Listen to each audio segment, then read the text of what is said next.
Hello students, welcome to my class. আজি start কৰিম আমি অধ্যায় 2 এটা চলকযুক্ত একঘাতৰ সমীকৰণ। তো এই সমীকৰণ শব্দটোৰ অৰ্থটোনো কি আমি পিছত বুজিম। আগতে আমি চাওঁ ইয়াত কি দিয়া আছে তোমালোকৰ কিতাপতে চাই লবা। ইয়াতে যি দিয়া আছে এইবিলাকক আমি কওঁ বীজগণিতীয় ৰাশি। এইবিলাক কি বীজগণিতীয় ৰাশি। কিয় কোৱা যায় বীজগণিতীয় ৰাশি? বীজগণিতীয় ৰাশিনো কোনবোৰ? আমি যদি সংখ্যাৰ লগতে যদি ইংলিছ এলফাবেটবিলাকো ইংলিছৰ আখৰবিলাকো যদি যোগ বিয়োগ পূৰণ হৰণেৰে যদি আমি ব্যৱহাৰ কৰোঁ এনেকুৱা ধৰণৰ ৰাশিবিলাকক আমি বীজগণিতীয় ৰাশি বুলি কওঁ। ঠিক আছে, এতিয়া এই বীজগণিতীয় ৰাশিবিলাকক আকৌ ইয়াতে দুটা ভাগত ভগোৱা হৈছে। ঠিক আছে, তো আমি এই দুটা ভাগটো আলোচনা কৰাৰ আগতে আমি ইয়াত আমি বুজি লওঁ এই যে সংখ্যাবিলাক আছে সংখ্যাবিলাকক আমি ধ্ৰুৱক পদ বুলি কওঁ। ঠিক আছে, ধ্ৰুৱক পদ আৰু যিবিলাক ইংলিছ এলফাবেট আছে এইবিলাকক চলক বুলি কোৱা যায়। তো ইয়াত হৈ গ'ল চলক এক্স, এই অংকটোত বা এই বীজগণিতীয় ৰাশিটোত চলক হৈ গ'ল ৱাই আৰু ইয়াতে ধ্ৰুৱক পদ হৈ গ'ল +3। ইয়াতে এতিয়া আমাৰ ইয়াতে 3 × y একো চিন নাই, মানে মাজত পূৰণ আছে 3 × y আৰু ইয়াতে চলক হৈ গ'ল y, ৰ লগত যিটো পূৰণ হৈ থাকে সংখ্যাটো তাক আমি সহগ বুলি কওঁ, সহগ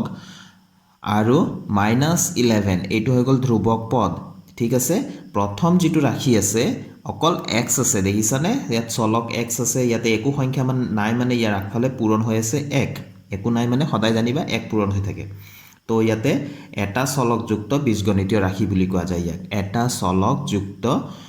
আৰু এটা পদ। ইয়াত কেইটা পদ আছে? এটাই পদ আছে। ইয়াত কেইটা পদ আছে? দুটা পদ আছে। কিয়? মাজত যদি প্লাছ মাইনাছ থাকে সদায় জানিবা আমি ইয়াতে দুটা পদ পাই আছোঁ। ঠিক আছে, ইয়াতে কেইটা পদ আছে তোমালোকে 1 2 3 এনেকৈ গন্তি নকৰিবা। পূৰণ থাকিলে আমি এটাই পদ, পূৰণ বা হৰণ থাকিলে এটাই পদ ধৰা যায় আৰু প্লাছ মাইনাছ থাকিলেহে আমি পদবিলাক হিচাপ কৰিম। তো এইটো এটা পদ হৈ গ'ল আৰু -11টো আন এটা পদ হৈ গ'ল। তো ইয়াত দুটা পদ আছে। ইয়াত কেইটা পদ? দুটা পদ। ইয়াত কেইটা পদ? ইয়াতো এইটো এটা পদ, -11/6 আছে, এইটো এটা পদ। ঠিক আছে, সেইধৰণে ইয়াত চোৱা 5l + 7m - 11 আছে। ইয়াত কেইটা পদ আছে? তিনিটা পদ আছে। এটা প্ৰথমটো হৈ গ'ল 5l + 7m - 11 হয়নে? ইয়াতে চলক কি আছে চোৱাচোন। ইয়াত চলক দুটা আছে, এটা হৈ গ'ল এল, এটা হৈ গ'ল এম। ইংলিছৰ আখৰ কেইটা আছে? ইয়াতে দুটা আছে। তো ইংলিছৰ আখৰ এইকেইটাক আমি চলক বুলি ক'ম, চলক। তো চলক কেইটা আছে? দুটা চলকযুক্ত এইটো। ঠিক আছে, দুটা চলকযুক্ত বীজগণিতীয় ৰাশি। কেইটা পদ আছে ইয়াতে? তিনিটা পদ আছে। নিশ্চয় বুজি পাইছা। ইয়াত চোৱাচোন কেইটা চলক আছে এইটোত? অকল পি আছে। তো এটা চলকযুক্ত কেইটা পদ আছে? তিনিটা পদ থকা এটা বীজগণিতীয় ৰাশি। ঠিক আছে, আকৌ এইটোলৈ আহিছোঁ। ইয়াতে এম চলকটোৰ সহগ কি? সহগ বুলি ক'লে যিটো সংখ্যা তাৰ আগফালে পূৰণ হৈ থাকে সেইটোৱে হ'ব তাৰ সহগ। ইংলিছত বুলি ক'লে আমি কোএফিচিয়েণ্ট বুলি কওঁ। ঠিক আছে, তো 7 হৈ গ'ল এমৰ সহগ। এল চলকটোৰ সহগ কি? এল চলকটোৰ সহগ হৈ গ'ল 5 আৰু -11টো কি? -11টো ধ্ৰুৱক পদ, ইয়াৰ লগত চলক নাই। ঠিক আছে, তো আমি এই বীজগণিতীয় ৰাশিকেইটাক দুটা ভাগত ভগোৱা হৈছে চোৱাচোন ইয়াতে। ঠিক আছে, প্ৰথম টেবুলটো এইখিনিত এই যিখিনি ইয়াত আছিলে গোটেইখিনিক আমি দুটা ভাগ কৰিছোঁ। কিয় দুটা ভাগ ভগোৱা হৈছে চোৱাচোন। এই দুটা টেবুলৰ বা এই দুটা তালিকাৰ বিশেষত্ব কি আছে? ইয়াত চোৱা যিমানকেইটা লিখা আছে গোটেইকেইটা এটা চলকযুক্ত বীজগণিতীয় ৰাশি আছে। ইয়াতে এটা চলকযুক্ত, ইয়াত বা এটাতকৈ বেছি চলক থকা বীজগণিতীয় ৰাশি আছে। ঠিক আছে, ইয়াত চোৱাচোন এই প্ৰথম অংকটোত কি চলক আছে? অকল এক্স, কমা মানে এইটো বেলেগ হৈ গ'ল। আৰু এইটো প্ৰথমটোত এক্স আছে চলক, দ্বিতীয়টো কি আছে? পদ কি আছে? y+3 আছে হয়নে বীজগণিতীয় ৰাশিটোত। তো ইয়াতে চলক কি আছে? y আছে। তৃতীয়টোত y আছে। চতুৰ্থটোত এক্স আছে চলক। তাৰপিছত 5 নম্বৰটোত এম আছে চলক আৰু 6 নম্বৰটোত চোৱাচোন এক্স আছে চলক হয়নে। ইয়াত কি আছে? পি আছে চলক। ইয়াত কি আছে? ইয়াতে এ আৰু বিটো সংখ্যা হিচাপে ধৰা হৈছে, এক্সটো চলক হিচাপে ধৰা হৈছে। ঠিক আছে, ইয়াতে এ আৰু বিটোৱে তোমালোকক খেলি মেলি লগাব পাৰে। এ বিটো আমি এ আৰু বিটো সংখ্যা বুলি ধৰি লৈছোঁ। ঠিক আছে, তো এইখিনি হৈ গ'ল এটা চলকযুক্ত বীজগণিতীয় ৰাশিৰ তালিকা। এইখিনিৰ পৰা বাছি ইয়াত উলিওৱা হৈছে। ইয়াত আছে এটাতকৈ বেছি চলক থকা। চোৱাচোন প্ৰথমটোতে দুটা চলক আছে হয়নে, এক্স আৰু ৱাই। তাৰপিছৰটোত কেইটা চলক আছে এল আৰু এম দুটা চলক তাৰপিছৰটোত কেইটা চলক আছে ইয়াত ক'ব পাৰিবানে বাৰু নিশ্চয় তোমালোক একদম কাৰেক্ট কি আছে ইয়াত এক্স ৱাই জেড কেইটা চলক হৈ গ'ল তিনিটা হয়নে ইয়াত চোৱাচোন পি আছে এক্স আছে কিউ আছে ৱাই আছে হয়নে কেইবাটাও চলক আছে ইয়াত চোৱাচোন ইয়াতো এক্স ৱাই জেড ইয়াতো তিনিটা চলক আছে গতিকে বুজি পাইছা নিশ্চয় এটা চলকযুক্ত বীজগণিতীয় ৰাশি কাক কোৱা যায় আৰু দুটা বা এটাতকৈ বেছি চলক থকা বীজগণিতীয় ৰাশি কাক কোৱা যায় আকৌ ষ্টুডেণ্টছ আমি আহোঁ পাঠটিৰ নামটো লৈ ইয়াত কি দিয়া আছে এটা চলকযুক্ত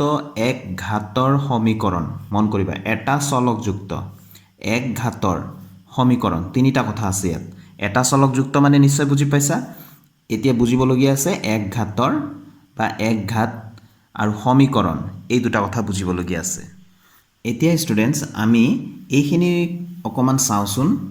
এইবিলাক গোটেইবিলাক বীজগণিতীয় ৰাশিয়ে লিখা আছে তোমালোকে ভালকৈ লক্ষ্য কৰা কিন্তু অকমান ইয়াতে ডিফাৰেন্স এটা আছে পাৰ্থক্য আছে মাজত সমান চিন দি পেলাই সমান চিনৰ দুয়োপাৰে ব্যৱহাৰ কৰা হৈছে চোৱাচোন এয়া চোৱা মাজত সমান চিন আছে সমান চিনৰ দুয়োপাৰে ব্যৱহাৰ কৰিছে প্ৰত্যেকটোতে মাজত সমান চিন আছে সমান চিনৰ দুয়োপাৰে ব্যৱহাৰ কৰিছে অংকত হয়নে গতিকে এনেকুৱা মাজত যদি সমান চিন থাকে আৰু দুয়োফালে যদি বীজগণিতীয় ৰাশি থাকে তেনেকুৱা বিলাকক আমি কি বুলি কওঁ সমীকৰণ এয়া হৈ গ'ল সমীকৰণ এতিয়া আমি এটা চলকযুক্ত এক ঘাতৰ সমীকৰণ আমি চিন্তা কৰোঁ ঠিক আছে ইয়াত এতিয়া আমি লক্ষ্য কৰোঁ 5x + 3y - 7 = 9 ইয়াত ইংলিছ এলফাবেট কি আছে x আৰু y আছে তো এইটো দুটা চলকযুক্ত হৈ গ'ল ঘাত মানে হৈ গ'ল আমি পাৱাৰটো চাম যদি ইংলিছ এলফাবেটটোৰ পাৱাৰটো যদি আমাৰ একতকৈ বেছি থাকে তাৰ মানে আমি যদি স্কোয়াৰ দেখা পাওঁ কিউব দেখা পাওঁ তেনেহলে সেইবিলাক এক ঘাতৰ হ'ব নোৱাৰে এই সমীকৰণটোত ঘাতবিলাক চোৱাচোন x ৰ পাৱাৰ কিবা দেখা পাইছে জানো নাই মানে 1 থাকিব y ৰ পাৱাৰ কিবা আছে জানো নাই মানে কি আছে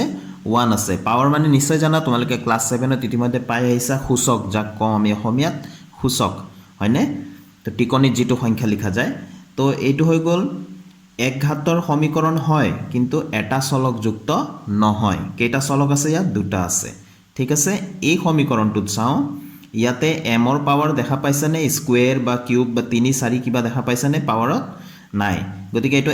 এক ঘাতৰ সমীকৰণ হয় কিয়নো মাজত সমান চিন আছে এটো সমীকৰণ হয় এক ঘাতৰ সমীকৰণ হয় আৰু এটা চলকযুক্ত হয় কিয়নো ইয়াতে চলক মাত্ৰ m এ আছে নহয় জানো m টো আছে এতিয়া আমি এইটোলৈ আহো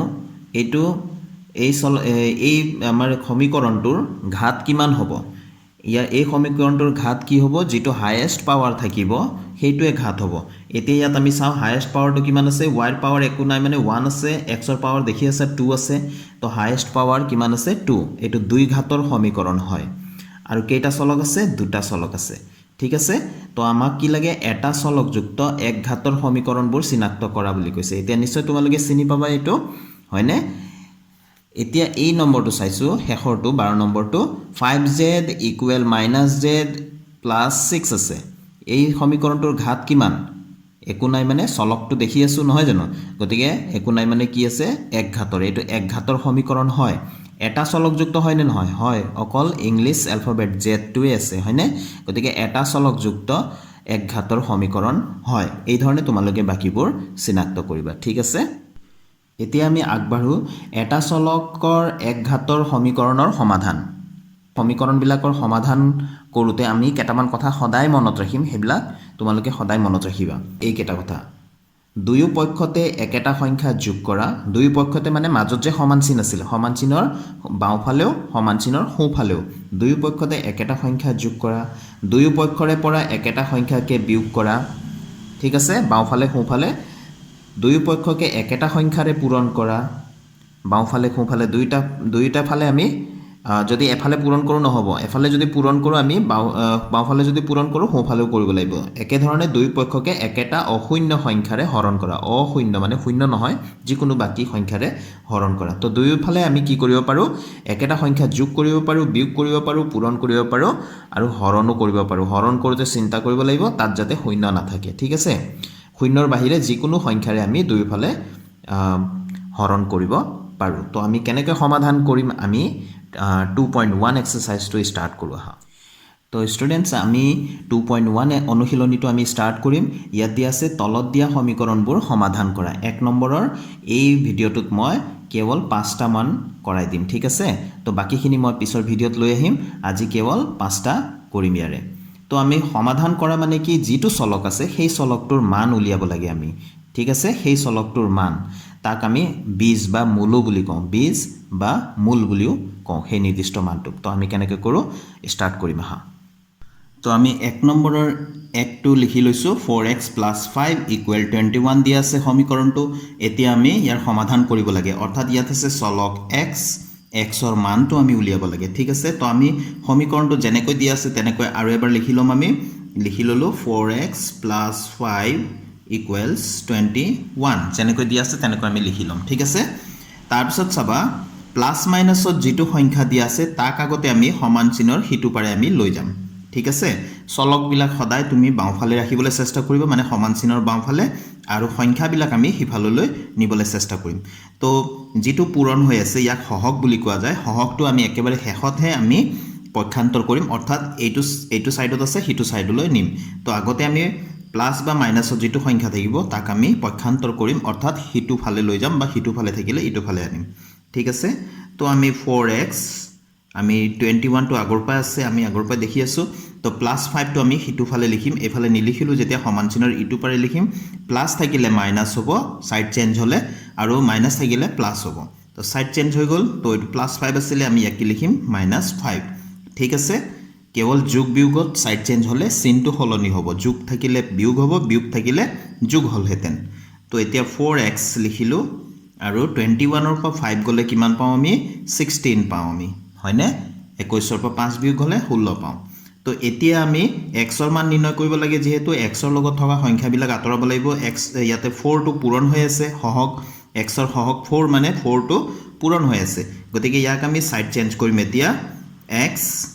এতিয়া যোগ বিয়োগত সাইড চেঞ্জ হলে চিহ্ন সলনি হয় কিন্তু পূৰণ বা হৰণত থকা সংখ্যাটো আমি যদি সাইড চেঞ্জ কৰো চিহ্ন সলনি নহয় পূৰণ থাকিলে ই ক'ত যাব হৰত যাব এটো সোৱা 4 আছে না 16/4 হ'ব ঠিক আছে ইয়াত পূৰণ হৈ আছে ই তললৈ যাব মানে ইয়াত এতিয়া 4x/1 আছে একো নাই মানে ইয়াত তলত 1 আছে তো ওপৰত আছে 4 টো তত ক'ত আহিব ইয়াতে লবত আছে যেহেতু ইয়াতে হৰত আহিব ঠিক আছে মনত ৰাখিলে হ'ল তো এটো 4 ৰে 16 আমি 4 বাৰ হৰণ কৰিব পাৰো 4 4 গুণ 16 তো এতেকে x ৰ মান আমি ইয়াত কিমান পালো 4 পালো এটো হৈ গল আমাৰ আনসাৰটো এবাৰ 2 নম্বৰটো লিখি লৈছো 17y - 3 = 48 দিয়া আছে তো আমি সমাধান বুলি লিখি ললো আকৌ যেনেকৈ দিয়া আছে তেনেকৈ আমি লিখি লম 17y - 3 = 48 তো ইয়াতে চলক আছে y গতিকে y মান আমি নিৰ্ণয় কৰিব লাগে তো আগতে প্লাস মাইনাসত থকা সংখ্যাটো আমি সাইড চেঞ্জ কৰিম বুলি কৈছিলো হয়নে তাৰমানে সমান চিহ্নৰ হিটো পাৰে আমি নিম তো 17y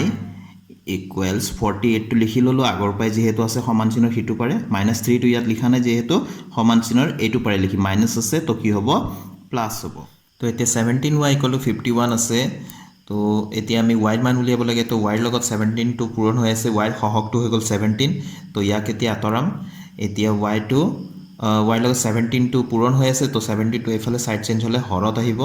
আৰু ওপৰত 51 টো আমি 51 টো আগৰ পাই আছে তাৰ হৰত 70 টো আহি গল তো 17 3 17 গুণ 51 হয় তো 3 হৈ গল therefore y ৰ ভ্যালুটো কিমান পালো আমি 3 পালো এটো হৈ গল সমাধান তো এবাৰ আমি 3 নম্বৰটো লিখি লৈছো ইয়াত দিয়া আছে -8 + 2x = -4 এই সমীকৰণটো দিয়া আছে সমাধান বুলি কৈ আকৌ এবাৰ আমি লিখি ললো তো আমি x ৰ মানটো নিৰ্ণয় কৰিব লাগে ইয়াত চলক আছে x তো আমি 2x টো ইয়াতে ৰাখিলো ইফালে -4 আছে এই -8 টো আমি পক্ষান্তৰ কৰিলো অৰ্থাৎ সাইড চেঞ্জ কৰিলো কিমান হ'ব -8 আছে এটো আহিব ইফালে +8 ত তো এতিয়া আমি এটো 2x লিখিলো এটো -4 + 8 এটা মাইনাস এটা প্লাসৰ সংখ্যা থাকিলে সদায় আমি বিয়োগেই কৰিম তো 8 ৰ পৰা 4 গল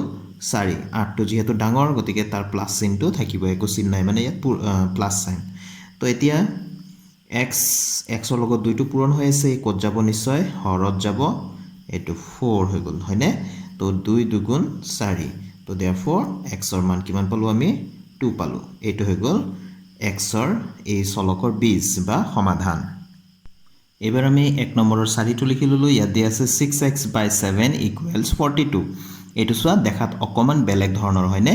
তো আমি আকৌ এবাৰ লিখি ল'লোঁ যেনেকৈ দিয়া আছে তেনেকৈ তো সমান চিনৰ বাওঁফালে এটা ভগ্নাংশ আছে ভগ্নাংশ হয়নে তো এইফালে আছে এটা গোটা সংখ্যা 42 তো আমি ইয়াকো ভগ্নাংশ ৰূপত আমি কল্পনা কৰিব পাৰোঁ যিহেতু সকলোৰে হৰত 1 থাকে যিকোনো সংখ্যাৰে তলত কি থাকিব 1 থাকিব তো এনেকুৱা যদি হয় দুইফালে যদি ভগ্নাংশ থাকে এটা ভগ্নাংশ তেনেহলে আমি সদায়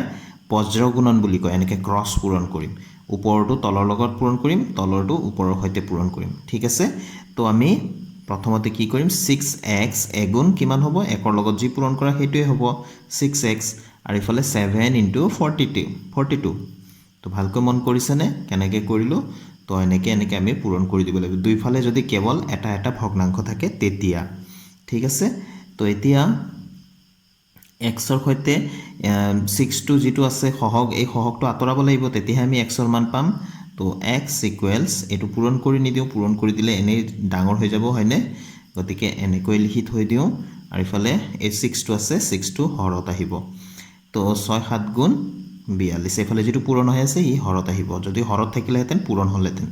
ঠিক আছে তো এতেকে আমি x ৰ মান কিমান পালো 7 7 গুণ 49 49 পালো এইটোই হৈ গল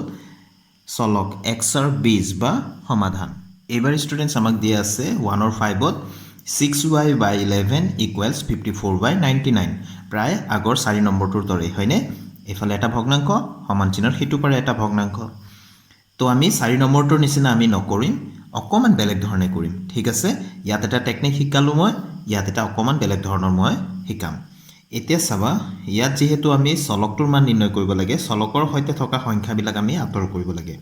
ইয়াতো আমি হেতু কৰিব পাৰিলো হয় কিন্তু ইয়াত অকমান বেলেগ ধৰণে দেখালো ইয়াত অকমান বেলেগ ধৰণে দেখাই আছে দুইটা টেকনিকে তোমালোকে ভালকে মনত ৰাখিবা ঠিক আছে তো মই ইয়াতে y লিখিলো তো ফালে তো আছে 54 by 99 তেনেহলে বাকি কেটা সংখ্যা ক'ত লিখিম ইয়াত যেহেতু যেটো y ৰ সৈতে ওপৰত আছে হেতু আহিব তললৈ পূৰণ হ'ব বজ্ৰগুণন ঠিক আছে আৰু যেটো তলত আছে ওপৰত গৈ পূৰণ হ'ব ঠিক আছে নিশ্চয় বুজি পাইছা একেবাৰে সহজ তো 11 এগুণ 11 11 9 গুণ 99 9 ৰে 54 কাটিব পাৰি 9 6 গুণ 54 তাৰপিছত 6 ৰে 6 গুণ 6 6 গুণ 6 তো কি থাকিলে শেষত তো y